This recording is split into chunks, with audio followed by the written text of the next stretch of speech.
జై హిందూ, జై బంధు, జై శ్రీరామ్. స్వామివారులందరూ కూడా ఈ ముందు వరుసలో కూర్చోవలసిందిగా కోరుతున్నాము.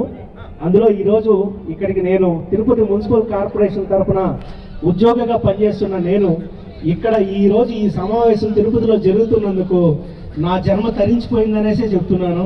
అందులో ఈరోజు రథసప్తమి, ఇంతమంది మహానుభావుల్ని నా కళ్ళతో చూడడం నిజంగా ఆ సూర్య భగవానుడు అందరికీ ఎలా ఉదయించాడో నాకు తెలియదు, కానీ నా జీవితంలో ఈ రోజే కొత్తగా ఉదయించాడని నాకు అనిపిస్తోంది. కాబట్టి ఈ ఉప్పొంగిన ఆనందంలో మా గురువు గారు తాలూరు మఠాధిపతి గారి మీద ఆయన పాద పద్మాలకి నేను అంకితం చేస్తూ ఒక పాటను ఇప్పటికిప్పుడే ఆసువుగా నేను ఆయనకు అంకితం చేయాలనుకుంటున్నాను. గురుతత్వం అనేది చాలా చాలా ముఖ్యం. తల్లి, తండ్రి, గురువు, దైవం అన్నారు. మనం ఎప్పుడైనా ఒకవేళ వెంకటేశ్వర స్వామి